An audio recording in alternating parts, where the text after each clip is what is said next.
Imagine this precise instant. June 24th, 1314. The Bannockburn has stopped functioning as a flowing waterway. It has transformed into a solid pathway, constructed entirely from English aristocratic corpses.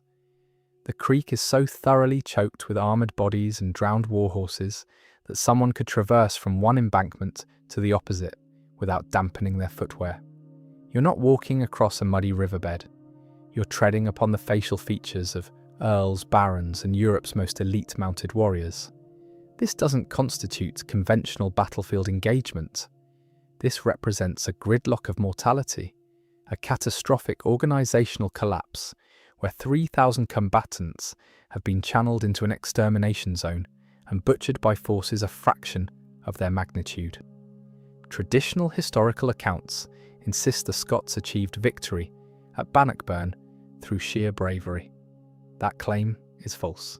They triumphed because they weaponized the landscape itself into machinery of mass extermination.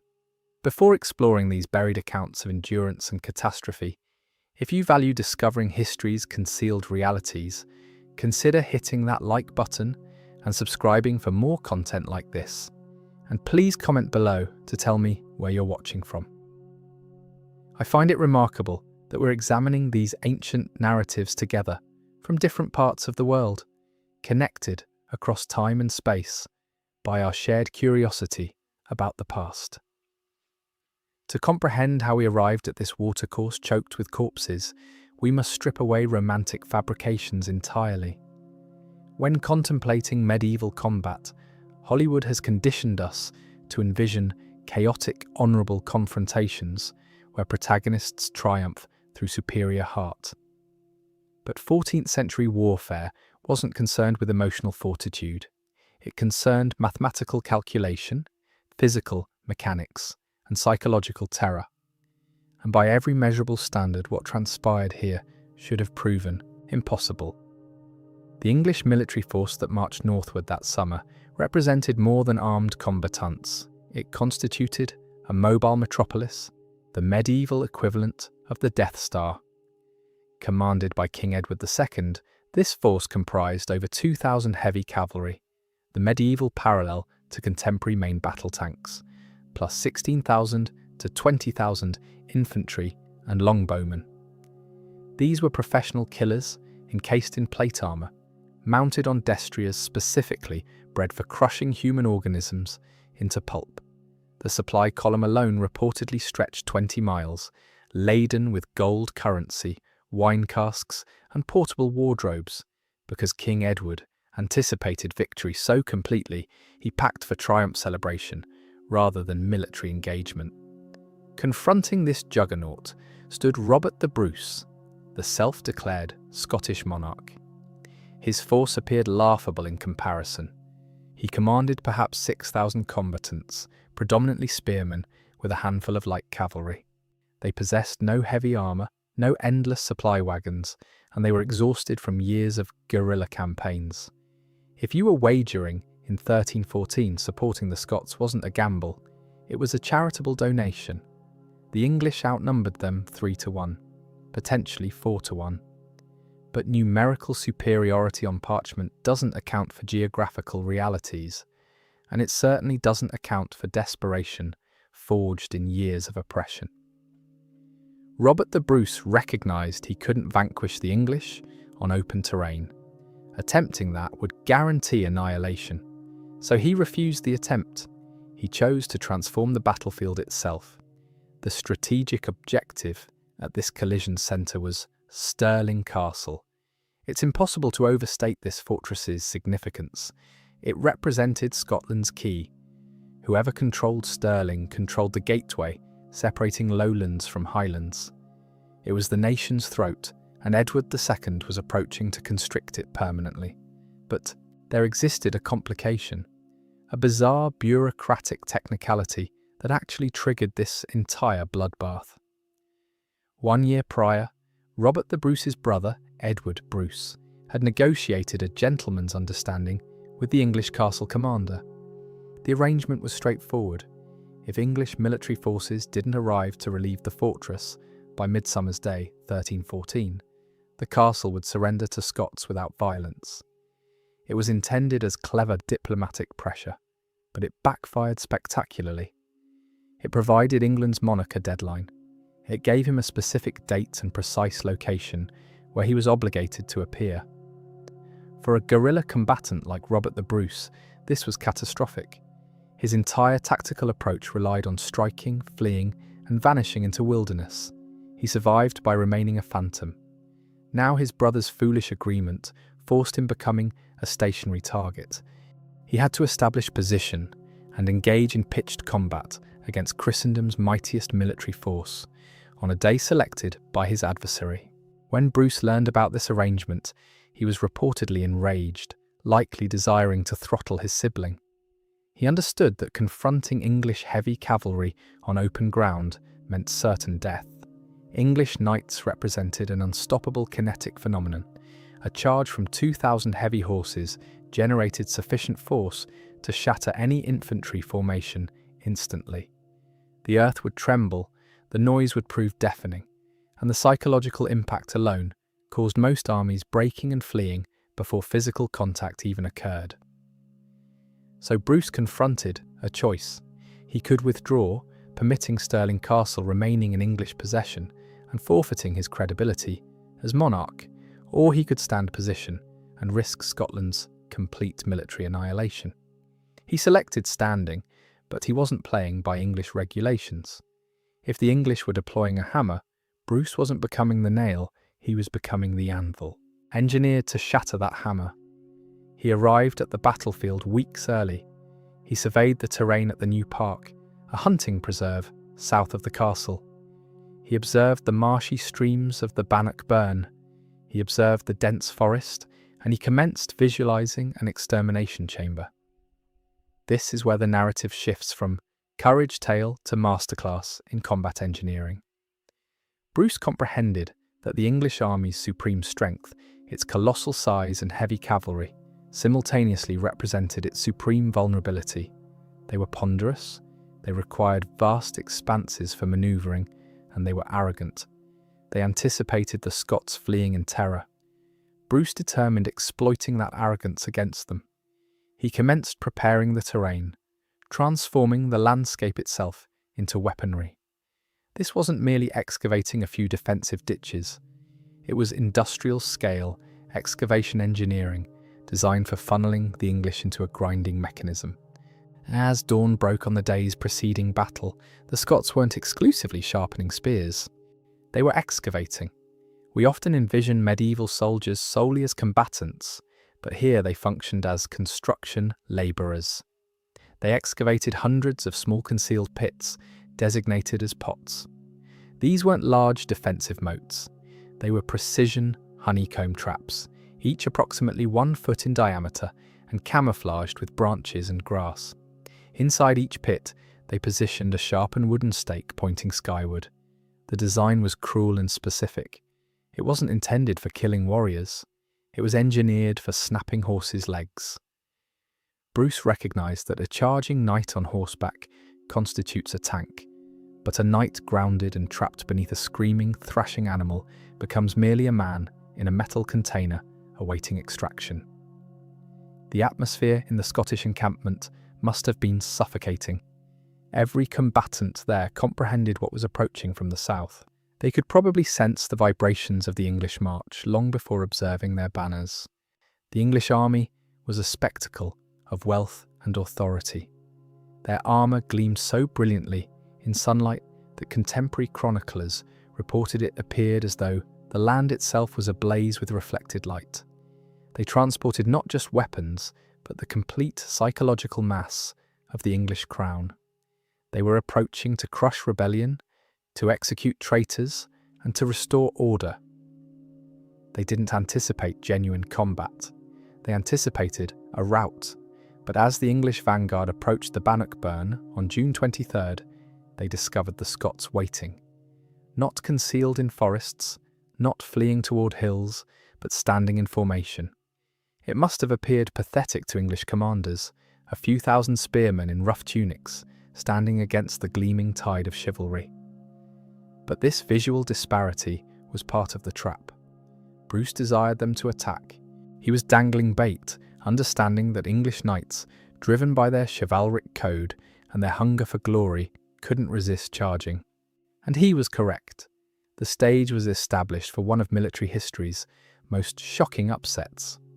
But before armies would clash en masse, a single moment of individual violence would establish the tone for everything following, a moment that felt more like scripted cinema than reality, where a monarch would wager his existence and his nation on a single axe swing. It's the afternoon of June 23rd. The main English army is still struggling through narrow southern roads, but the vanguard has arrived. These are eager young knights, glory hunters, commanded by the Earls of Gloucester and Hereford. They ride out into the new park, anticipating flushing out a few terrified peasant skirmishers. Instead, they discover the Scottish army waiting in disciplined circles. And there, riding before his formations, is the monarch himself. Robert the Bruce isn't hiding. Behind his spearmen, he's wearing a gold circlet around his helmet, a gleaming target announcing, "I am your sovereign." But there's a problem. Bruce isn't mounted on a massive warhorse. He's riding a small, nimble palfrey, essentially a pony designed for travel, not combat. To an English knight, this appears laughable. It appears as Providence's gift. Enter Sir Henry de Bohun. He's the Earl of Hereford's nephew, young, heavily armoured, mounted on a destrier weighing as much as a compact automobile. He spots the gold crown. He observes the small horse. In his mind, the war has already concluded.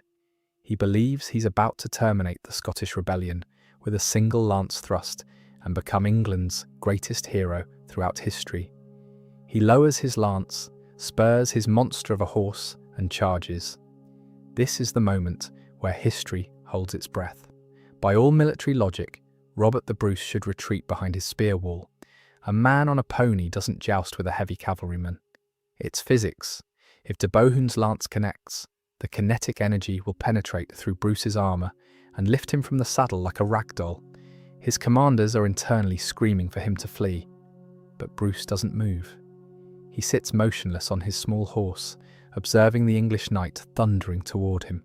The ground trembles, the distance closes. 80 yards, 40 yards, 10.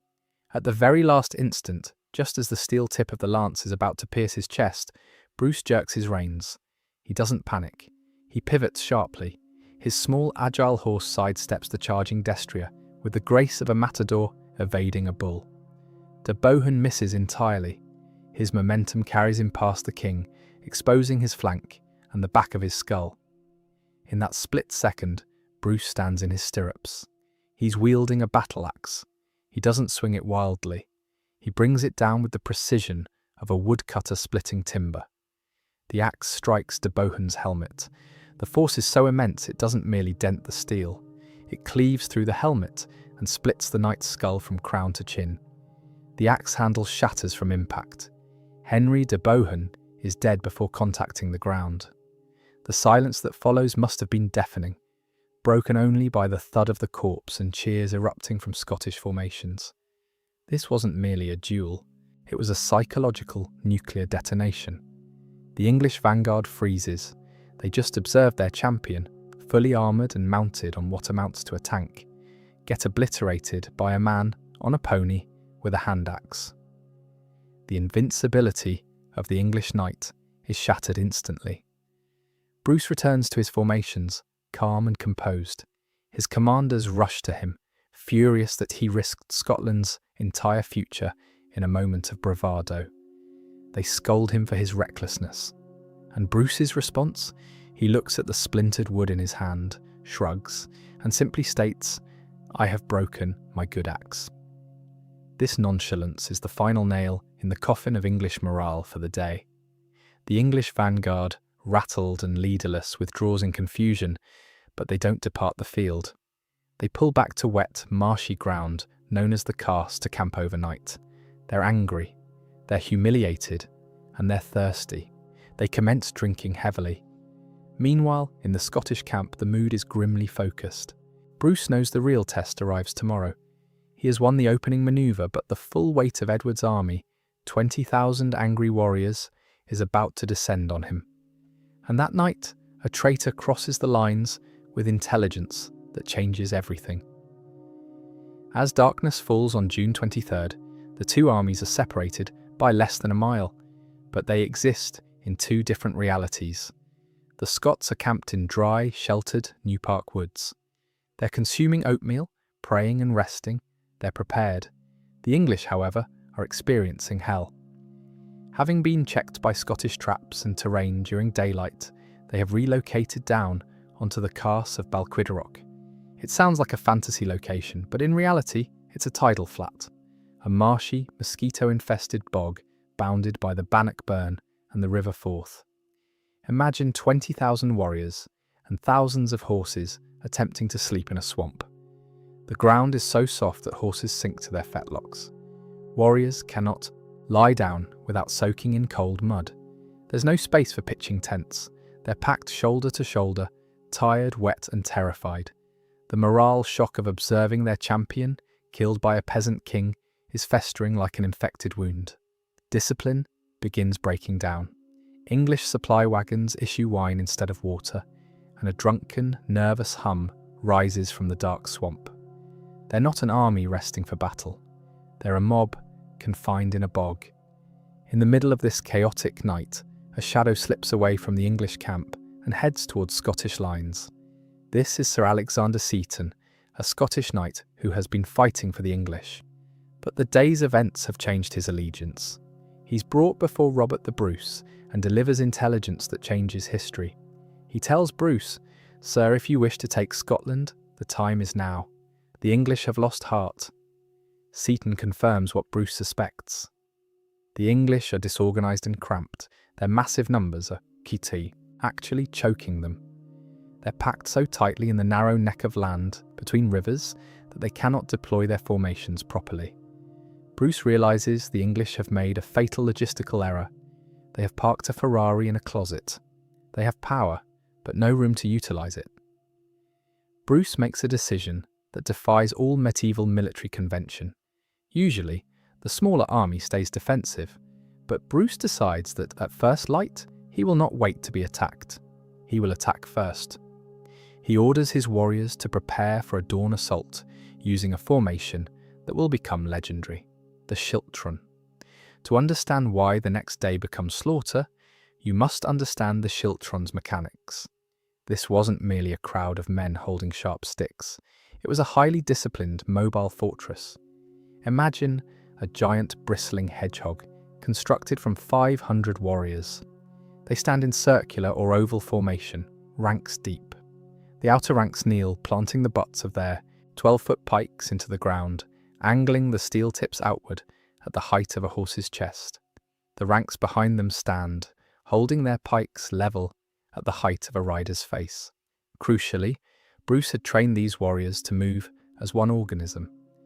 Unlike the static phalanxes of antiquity, Bruce's schiltrons could advance while maintaining formation integrity. They were offensive steamrollers. The schiltron's physics are simple and brutal. It denies enemy cavalry any surface area to contact safely. A horse, no matter how well trained, will not charge into a solid wall of steel points. It will shy away, swerve, panic. By advancing these forests of spears into the cramped English position, Bruce intends compressing the English army until they literally cannot lift their arms to fight. He's going to use the English army's own mass to crush it to death, turning their greatest strength into their fatal weakness. Dawn breaks on June 24th, 1314. The sun rises over a battlefield that defies all logic and military doctrine. The English army, stiff, cold, and hung over from a sleepless night in the marsh, looks up to see an impossible sight. The Scots are not retreating into safe forests. They're not holding defensive ground in the woods. They're marching directly toward them in the open. 3 massive divisions of schiltrons emerge from the tree line, advancing into the open plain like slow-moving mountains of steel-tipped death. King Edward II watches this from his saddle, bewildered and confused. He turns to his veteran commander, Ingram de Umfraville, and asks a question revealing just how disconnected he is from battlefield reality. Will yonder men fight? At that moment, the entire Scottish army halts their advance. Thousands of warriors drop to their knees simultaneously. To Edward, this looks like surrender. They're begging for mercy before the slaughter begins. He laughs, exclaiming, "They kneel, they ask for mercy." Umfraville, who knows the Scots better through years of border warfare, looks at the kneeling warriors, with dread settling in his stomach. He replies, "They ask for mercy, sire, but not from you. They ask it of God, for these men will conquer or die." As the Scots rise from their prayer, the psychological trap snaps shut like a bear trap on English confidence. The English vanguard, led by the Earl of Gloucester, makes a fatal error driven by ego and wounded pride. The Earl had been accused of cowardice by the king the night before, during a heated argument. Desperate to prove his loyalty and manhood, he doesn't wait for his archers to get into position. He doesn't wait for infantry support to form properly. He orders an immediate, heavy cavalry charge against all tactical wisdom.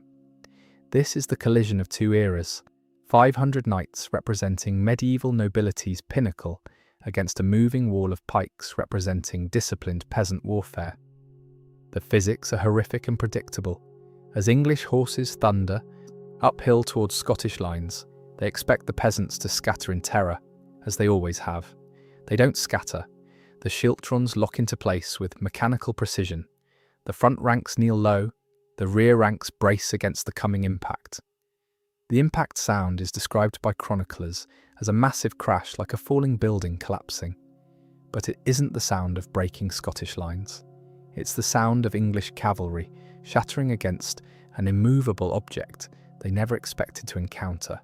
The Earl of Gloucester is thrown violently from his horse and hacked to pieces instantly by multiple blades. Scores of knights are impaled directly on the 12-foot spears, the momentum of their charge driving them deeper onto the steel points. Their horses, maddened by pain and terror, rear and thrash wildly, crushing their own riders and breaking the momentum of the charge behind them. The forest of spears holds firm, and then it does something that freezes English blood. It starts walking forward methodically. Imagine the horror for English infantry positioned behind the cavalry. They're stuck in a bottleneck bordered by the Bannockburn on one side and the Pellstream burn on the other. They can't move left toward the water, they can't move right toward the cliffs, and now a wall of sharp steel is pushing their own cavalry backward directly into them. This is the beginning of the crush that will define this battle. The English army is so massive, it becomes its own prison cell. The warriors in the back are pushing forward eagerly, desperate to fight, completely unaware of the slaughter at the front. The warriors at the front are trying desperately to retreat to escape the advancing spears. The pressure builds exponentially. Ribs begin to crack audibly. Warriors are lifted off their feet by the sheer density of the crowd pressing against them. They aren't dying from sword strokes yet. They're dying from compression asphyxia. Their lungs unable to expand. The Scots have successfully engineered a human trash compactor, and the English army is the garbage being compressed. At this point in the battle, any student of history should be screaming a question. Where are the archers? The English longbow is the most devastating ranged weapon of the age. 14 years earlier, at the Battle of Falkirk, the English destroyed William Wallace's schiltrons, simply by standing back at safe distance and raining arrows until Scottish formations disintegrated completely. A schiltron is a fortress against cavalry charges, but against arrow volleys, it's just a large stationary target waiting to be punctured. The English commanders know this tactical reality. They aren't stupid or ignorant, they're just cramped and disorganised. Desperate to break the deadlock that's killing their vanguard, English commanders finally manage to manoeuvre a large body of Welsh archers out to the left flank. They scramble up a steep slope on the Scottish left wing. This is the moment of maximum danger for Bruce and his entire strategy. If these men are allowed to draw their bows and shoot, Scottish lines will collapse within minutes under the arrow storm. The archers plant their feet firmly. nock their arrows carefully, and prepare to turn the Scottish victory into a massacre of epic proportions. But Robert the Bruce has a memory like a steel trap forged in trauma. He was there at Falkirk. He saw Wallace's men die screaming because they had no cavalry to protect them from archers. He has spent 14 years preparing for this exact second, for this exact tactical scenario. Just as the first volley is about to fly towards Scottish ranks, a thunder of hooves erupts from the Scottish rearguard. It's Sir Robert Keith, the Marshal of Scotland. He leads a small elite force of 500 light cavalry.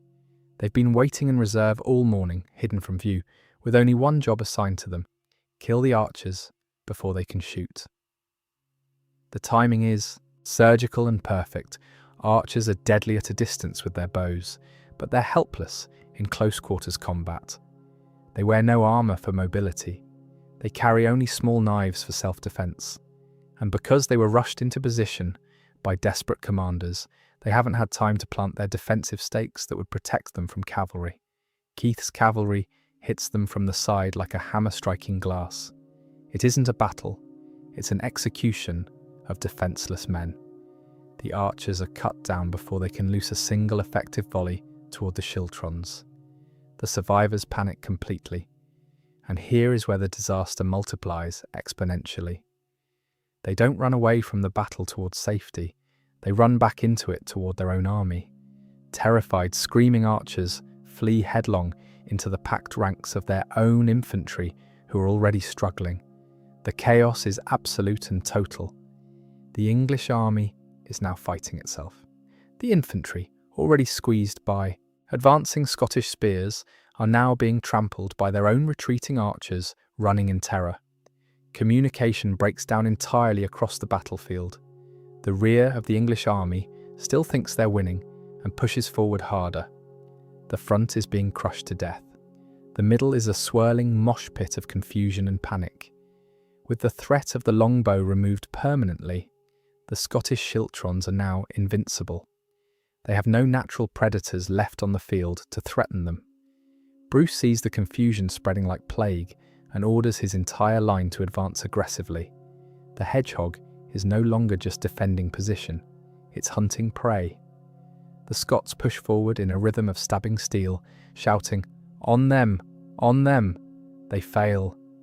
The English knights, the proudest warriors in all of Europe, are trapped in a nightmare scenario. They're pinned so tightly against one another that they cannot lift their weapons to strike back. Warriors are fainting from the heat and pressure, only to be trampled into the mud by those still standing. The ground is turning into a slurry of blood and marsh water. The Battle of Bannockburn has ceased being a contest of skill. It has become a contest of volume and physics, and the English army is running out of room to exist. By mid-morning, Bannockburn has ceased being a fight. It has become a crushing machine.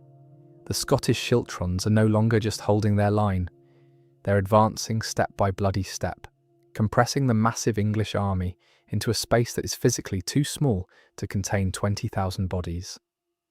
The English are backed up against the steep banks of the Bannockburn. They're trapped between a wall of Scottish spears and a deep, muddy stream offering no escape. This is where the true horror of medieval combat reveals itself. It isn't the sword that kills the most men here. It's the pressure of their own comrades. As the Scots push forward relentlessly, the English rear ranks instinctively push back to avoid falling into the water. The result is a terrifying phenomenon known as crush asphyxia. Thousands of warriors are pressed together so tightly that their lungs cannot expand to take a breath. Knights in heavy plate armour are lifted off their feet by the sheer density of the crowd. Suspended upright, helpless, dying of suffocation, while still standing in formation. Those who fall do not get back up ever. They're trampled into the mud by their own comrades, who can't see them or stop moving. The ground is turning into a slippery crimson slush of blood, dirt and marsh water. The noise is indescribable. The clashing of steel, the screams of horses, and the desperate cries of men being crushed to death creates a wall of sound that drowns out all commands from officers. The Bannockburn itself, the stream that borders the battlefield, begins to fulfill the gruesome destiny we saw at the beginning of this story. As the English line begins to buckle under the relentless Scottish pressure, warriors and horses are forced backward into the ravine. The banks are steep and slippery, with mud and blood. Heavily armoured knights slide down into the water, landing on top of one another in a horrible pile. They drown in inches of water, weighed down by steel, pinned by the corpses of their friends stacking above them. The stream becomes a dam of bodies, so solid you could walk across it. For the Scottish soldiers, this is a moment of savage vindication after years of suffering.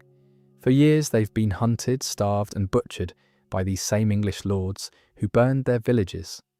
Now the roles are reversed completely. They shout, "On them! On them!"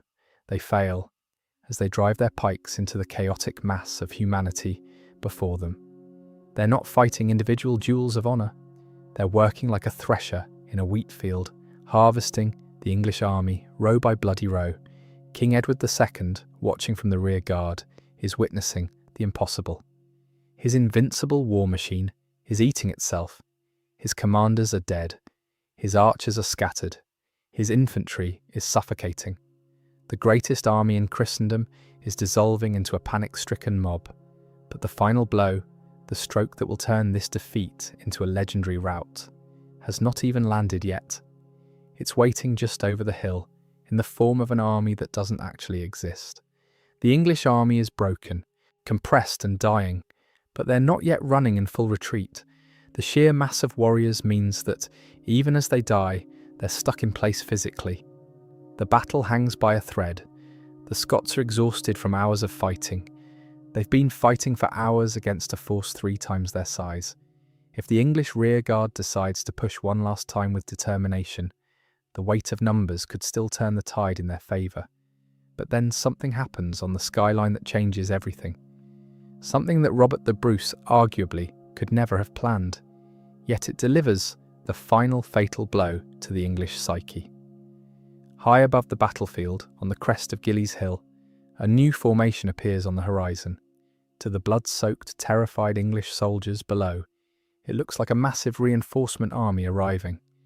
Thousands of fresh troops are marching over the ridge, waving banners and shouting war cries that echo down into the valley. They bang weapons against shields, creating a terrifying cacophony of noise.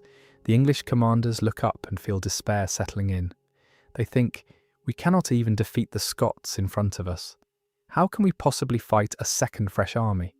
Panic, which has been bubbling under the surface all morning, finally explodes into full retreat.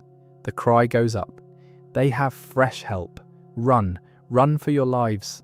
But here is the twist that makes this battle legendary. That fresh army on the hill, it isn't an army at all. It's the small folk. These are the camp followers of the Scottish army. The cooks, the wagon drivers, the blacksmiths, the women, and the children. They've been watching the battle from safety on the hill. Seeing their countrymen winning, they grabbed whatever they could find.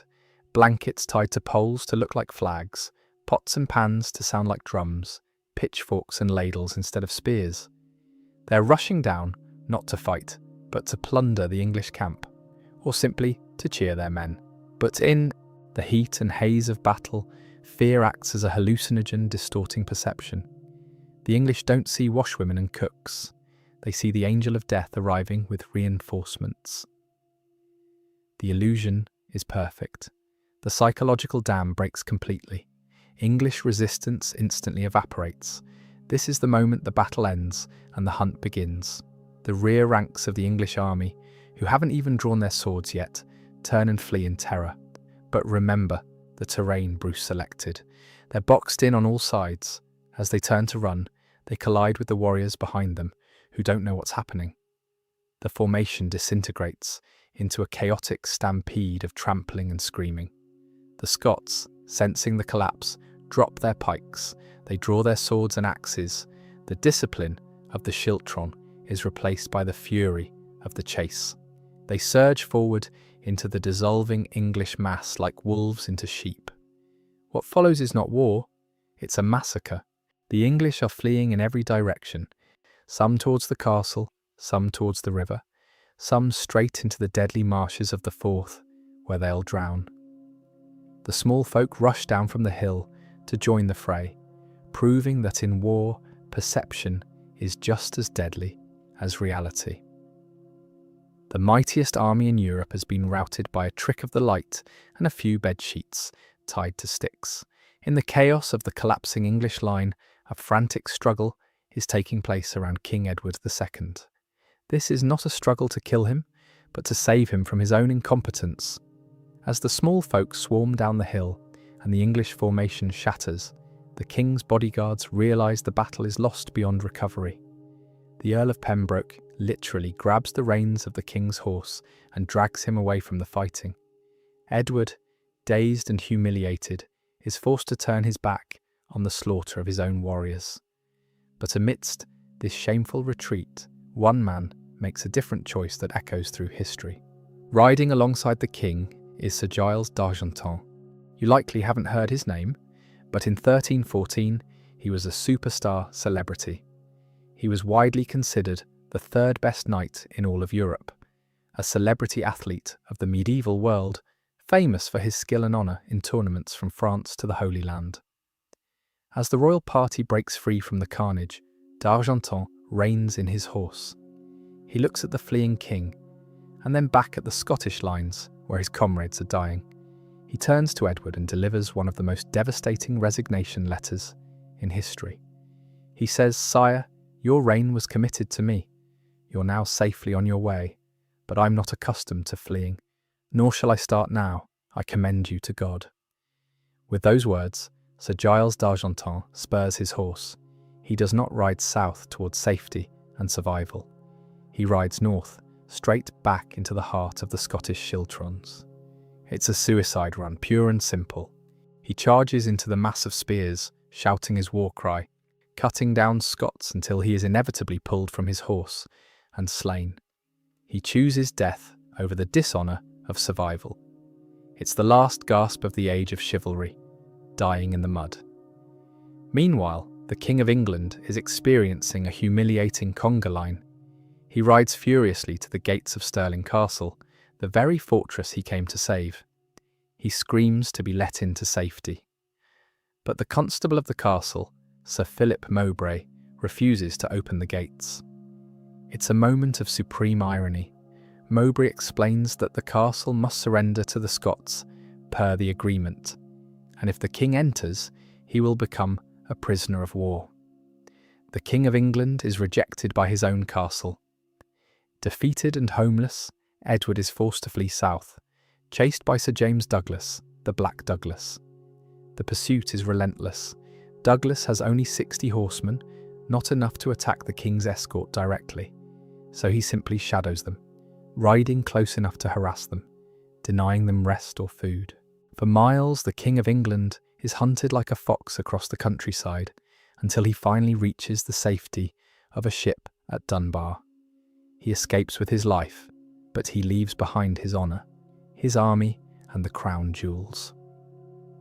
Back on the battlefield, the slaughter continues until sunset. The Bannockburn is so full of corpses that the Scots can cross it without wetting their feet, bringing our story full circle to the gruesome image we started with. But as the screams fade and the looting begins, the Scots realise they haven't just won a battle. They've captured the GDP of a small nation. The English baggage train, miles of wagons filled with gold, silver, vestments, and wine, is now theirs. In a single day, the poorest nation in Europe has become rich. You might think that after losing 20,000 warriors, his honour, and the crown jewels, Edward II would admit defeat. He did not. For 14 long years after Bannockburn, the English king refused to recognise Robert the Bruce as the King of Scots. The war dragged on in raids and skirmishes. The Pope, influenced by English gold, kept Bruce excommunicated. Technically, in the eyes of the church, the hero of Bannockburn was a heathen outcast. But the Scots had learned something at Bannockburn. They learned that the impossible was possible. If they could defeat the mightiest army in Europe, they could certainly take on the Pope. In 1320, 6 years after the battle, the Scottish barons gathered at Arbroath Abbey to draft a letter to Pope John. The document known as the Declaration of Arbroath is arguably the most important piece of parchment in Scottish history. But it's more than that. It's a revolutionary manifesto that planted the seeds for modern democracy. In a world of absolute monarchs and divine right, the Scots wrote something radical. They told the Pope that Robert the Bruce was their king only because he was good at the job. They wrote that if Bruce ever tried to sell them out to the English, they would fire him and pick someone else. This was unheard of. Kings were chosen by God, not by the people. Yet here were the Scots declaring that the king worked for them. The most famous passage of this letter still sends shivers down the spine of anyone who values liberty. It reads, "For as long as but 100 of us remain alive, never will we, on any conditions, be brought under English rule. It is in truth not for glory, nor riches, nor honours that we are fighting, but for freedom. For that alone, which no honest man gives up but with life itself." This sentiment, that freedom is a natural right worth dying for, travelled across the centuries. Thomas Jefferson reportedly studied this text. You can hear the echoes of Arbroath in the American Declaration of Independence. The blood spilled in the muddy waters of the Bannockburn watered the tree of liberty that would bloom 450 years later in Philadelphia. Finally, in 1328, the inevitable happened. Edward II was gone, deposed by his own wife and her lover, and reportedly murdered in a manner too gruesome to describe here. His son, Edward III, finally signed the Treaty of Edinburgh-Northampton, formally recognising Scotland as an independent nation and Robert the Bruce as its rightful king. The impossible victory was complete, but for Bruce the victory was bittersweet. He had spent his life sleeping in caves, fighting in mud, and carrying the weight of a nation. By the time peace came, he was dying, likely of leprosy. He had won his crown, but he wouldn't live long to wear it in peace.